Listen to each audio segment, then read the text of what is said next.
Low back பெயினுக்கும் ஷயாட்டிக்காக்கும் வித்தியாசம் தெரியுங்களா உங்களுக்கு?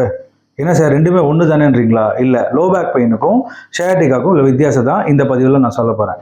லோ பேக் பெயின்ன்றது உங்கள் மசிலில் உள்ள பெயின், ஒரு டல் ஏக்கிங் பெயின். அந்த பெயின் பார்த்தீங்கன்னா நீங்கள் நார்மலாக மூமெண்ட்டில் இருந்தால் பெயின் இருக்கும், வண்டி ஓட்டும் போது பெயின் இருக்கும், இது மாதிரி ஒரு நார்மல் ஆக்டிவிட்டீஸ் பண்ணும்போது பெயின் இருக்கும். அதே நீங்கள் ரெஸ்ட் கொடுத்தோன்னே அந்த பெயின் வந்து சப்சிடைஸ் ஆகிடும்.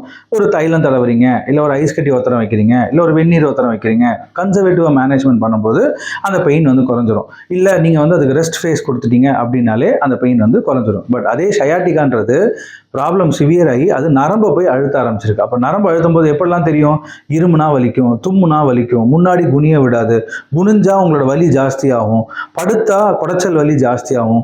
அதே மாதிரி மறுத்து போன சென்சேஷன் இருக்கலாம், 10 அடி நடந்தால் கூட உங்களுக்கு இழுத்து பிடிக்கிற மாதிரி வலி வரலாம். வலியோட தன்மை மோஸ்ட்லி பார்த்தீங்கன்னா தொடையிலையும் காஃப் மசிலையும் மட்டும்தான் இருக்கும். இதை மாதிரி உள்ள ப்ரெசன்டேஷன் இருந்தால் மட்டும்தான் ஷயாட்டிக்கா. எல்லா வலியும் எல்லா முதுவலியும் ஷயாட்டிக்கா கிடையாதுங்க. முதுவலின்றது ஒரு நார்மல், லோ பேக் பெயின் அப்படின்னு சொல்றது ஒரு நார்மல். ஷயாட்டிக்கான்றது ஒரு அப்பர் கிரேடானது, ஒரு சிவியரான ஸ்டேட். ஸோ எல்லா முதுவலியும் எனக்கு ஷயாட்டிக்கான்னு சொல்லாதீங்க. ஷயாட்டிக்கான்றதுனால இந்த மாதிரி ப்ரெசன்டேஷன் இருந்தால் மட்டும்தான் ஷயாட்டிக்கா. ஸோ இப்போ உங்களுக்கு யூஸ்ஃபுல்லாக இருக்குன்னு நினைக்கிறேன். லோ பேக் பெயினுக்கும் ஷயாட்டிக்காக்குள்ள வித்தியாசம். யாராவது இந்த மாதிரி தப்பாக சொல்லிட்டு இருக்காங்களா, எனக்கு எல்லா பெயினும் ஷயாட்டிக்கான்ட்டு, அவங்களுக்கு இதை ஷேர் பண்ணுங்கள். தேங்க்யூ.